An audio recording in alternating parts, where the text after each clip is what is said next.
Hello everyone, today we are talking about Mortal Kombat II, the follow-up to that ugly-ass reboot from 2021. A straight-up slap in the face that was seriously begging for a course correction, if you remember that mess. But before we get into the details, let's do a quick rundown on the franchise timeline. The first Mortal Kombat came out in 1995 and was directed by Paul Anderson. It was a massive commercial hit that made back roughly 7 times its budget. And honestly, it was well deserved, because it's still the best video game adaptation of its era, without a doubt, and fans clearly agree with me on that one. The only people who weren't feeling it were the critics, whose judgment was already pretty questionable back then, and let's be real, hasn't exactly gotten sharper with time. It was followed by Mortal Kombat Annihilation in 1997, which everybody collectively agreed to forget because it was straight up garbage. And if nothing else, it at least had the merit of bringing people together on something. Never heard of it. Then we get to the so-called reboot from 2021, directed by Simon McQuoid, which had pretty much nothing to do with the original and whose brain-dead plot I've already completely blanked on. A cheap, boring, lifeless movie you forget while you're still watching it, that had the double nerve to deliver a story with no tournament and still blow it despite having the incredibly charismatic Hiroyuki Sanada in the cast. Now it does have fans, but honestly, I don't even want to know what they see in it. Serves them right. That'll teach them. Which brings us to the sequel, Mortal Kombat II, still directed by the one and only nobody, Simon McQuoid. And unlike its predecessor, this one is clearly positioning itself as a genuine reboot of the 1995 original, as it offers a tournament, fan-favorite characters, modern special effects, and a plot that will surprise exactly no one. It got a pretty enthusiastic reception from a bunch of easily impressed influencers, who, in a somewhat lazy move, only bothered comparing it to that 2021 doorstop. Fantastic! It was out of this world! We gotta do it again! Yeah! Which is kind of a dishonest comparison that does Mortal Kombat 2 way too many favors. Because put it next to the 1991 original and it looks pretty damn sorry. Bottom line, if Mortal Kombat 2021 was a bowl of flavorless soup, Mortal Kombat 2 is another one, but this time served with recognizable ingredients. It sure goes down easier, but it's still not good. Something wrong? Now let me give you a quick rundown of the plot, though honestly it's more or less the same as Paul Anderson's film, which itself could already fit on a post-it note. Champions of good and evil get together for a series of deadly fights that will decide the fate of humanity. Liu Kang, Johnny Cage, Kitana and the rest of the crew have to take on the villainous Shao Kahn, Shang Tsung and all their lackeys. So story-wise we're on familiar ground, same as the Paul Anderson film, which shouldn't surprise anyone since 2 of the 3 writers from 1995 are back for this one, and let's just say they didn't exactly butt their asses. Sounds pretty feeble to me. We've got the tournament that was so sorely missing from the last installment, padded out with some pretty uninteresting family drama, assassination attempts outside the arena, and various schemes involving a magic amulet that can heal whoever's carrying it. Basically, they dug through their old files and just recycled the 95 script, tweaking it just enough for a modern audience, if you know what I mean. Here we go again. Liu Kang's revenge arc, which was the heart of the original, gets swapped out for Kitana's, whose father gets killed by Shao Kahn in the opening sequence. And where she used to be mostly a schemer operating in the shadows, she's now front and center, with her fighting skills taking up a whole lot of real estate in the story. Hardcore fans will probably tell you her role here lines up perfectly with what happens in the games, and on that point I won't argue. And if we are gonna talk about wokeness in Mortal Kombat 2, it comes in a pretty well disguised form that rides the coattails of those same games pretty cleverly. No one will notice a thing. Kitana does have a major role in the source material, and Jed showing up here is no accident either. And if you genuinely think I'm reaching with all this woke talk, go back and rewatch the final fight, pay close attention to how the male characters are handled, and then come tell me I'm exaggerating.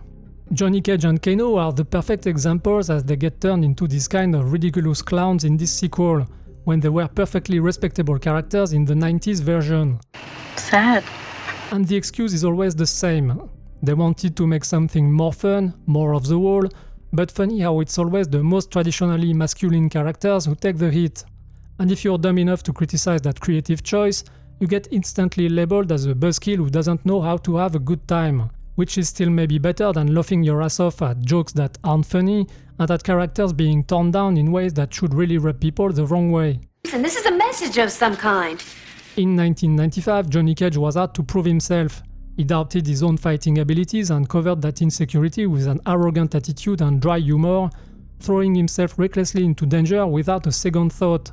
The 2026 Johnny Cage isn't out to prove anything anymore. He's a spineless loser, a bitter drunk who doesn't believe in himself, sees himself first and foremost as a washed-up actor, and dodges confrontation whenever he can. And if that doesn't remind you of gross-bearded old Luke Skywalker in the last Star Wars movies, I don't know what to tell you. Pretty swift move, you guys. And that botch filming scene that's supposed to parody B-movies from the 80s and 90s sure isn't doing the character any favors. It's not funny, Karl Urban just flails around throwing wild punches in this completely pointless routine that doesn't really capture that era at all. Whereas the 95 Johnny Cage at least had the decency to throw some actual solid kicks that felt grounded in reality. Which is a shame because there was real potential there for something fun, and if you want to see what that could have looked like in the right hands, go and check out Key & Peele's Strike Force Eagle 3. Now I get what the director was going for, starting the character at rock bottom and gradually revealing his potential through a series of fights. And this might actually surprise you, but I don't have much beef with his fight against Kitana, considering the shape he's in at that point. His showdown with Baraka is another story though, the one where he starts waking up, and that thing is mostly just pure buffoonery.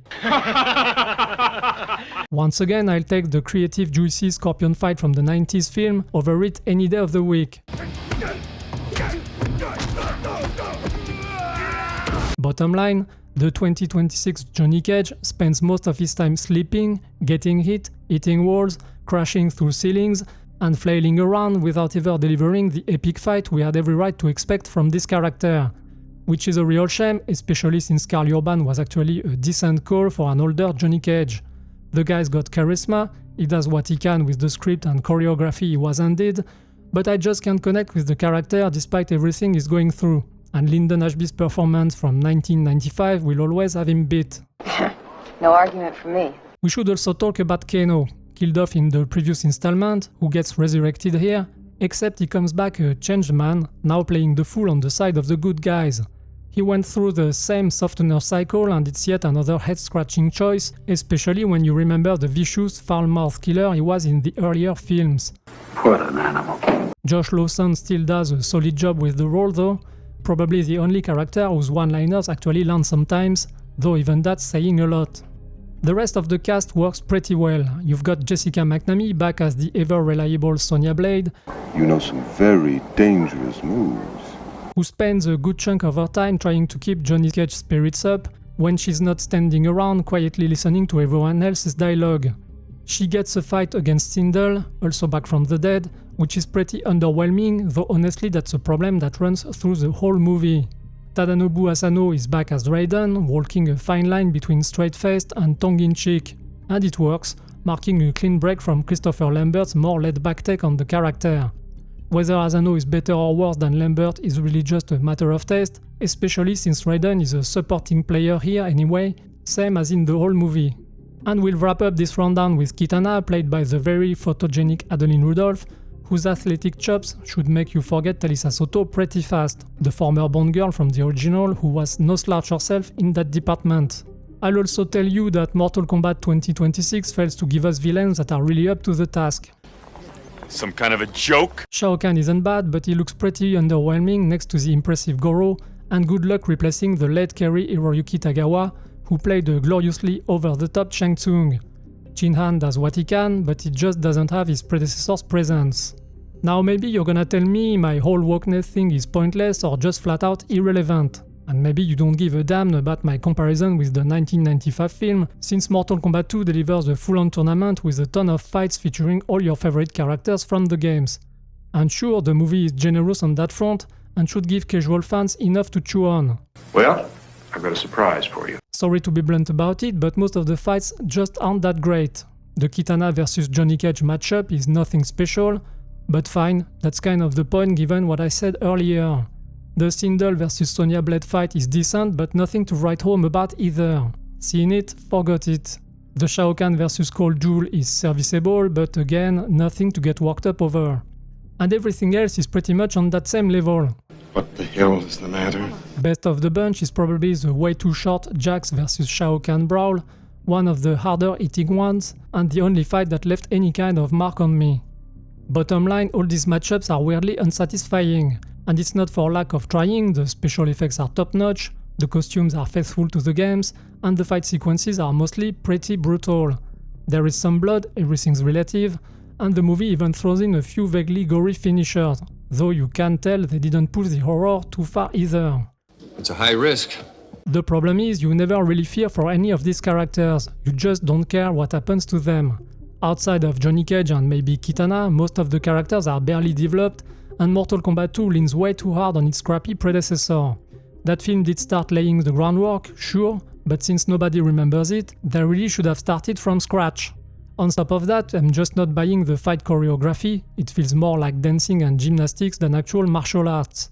My biggest gripe is the film's absolutely excessive use of wire work, which gives a fake, artificial feel to a ton of action sequences that are desperately trying to be spectacular. I'm getting out of here. Because even though the 1995 film didn't spill a single drop of blood back in the day, it delivered fights that were far more athletic and grounded in real martial arts than the endless flailing on display in this new one. And finally, worth noting that in Mortal Kombat nobody ever really dies. Worst case scenario, you get forgotten and end up in some parallel realm like Enzo Asashi. Best case, magic brings you back.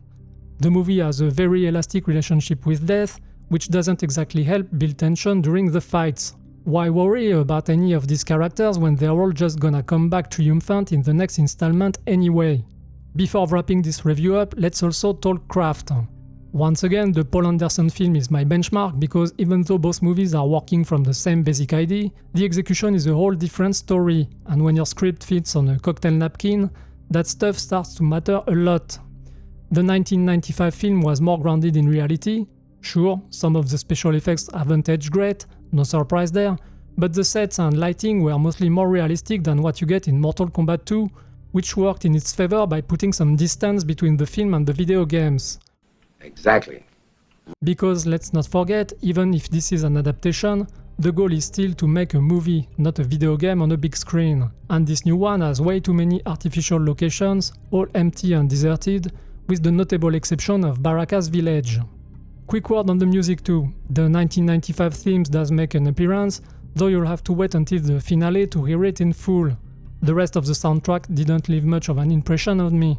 I'll take Paul Anderson's approach any day with its wall-to-wall techno, the electronic textures, and the metal tracks. So to wrap it up, Mortal Kombat 2 is a vaguely entertaining but ultimately weak movie that still can't hold a candle to the 90s original even though it runs circles around that boring 2021 placeholder. I never doubted that for a minute. The haters will say that bar wasn't exactly high. Simon McQuoid's film is generous with the fans and offers lots of fights, often bloody, but boredom is never far off and the movie fails to give us a truly charismatic lead. Personally, I couldn't care less about Kitana or Jed's adventures, most of which are straight up sleep-inducing, whether it's their stick training or their court intrigues. And I would have much rather had a Johnny Cage actually worth a damn, like in the good old days, instead of a whiny has-been whose whole job is to clown around and flail through an hour and 45 minutes of nothing. Bottom line, a low-key woke agenda sneaks its way in once again, even if most people won't catch it. Even another nuclear attack would not distract them. And don't think this stuff is just going to disappear overnight. It's under heavy fire right now, so it's mutating, taking on forms that are harder and harder to spot.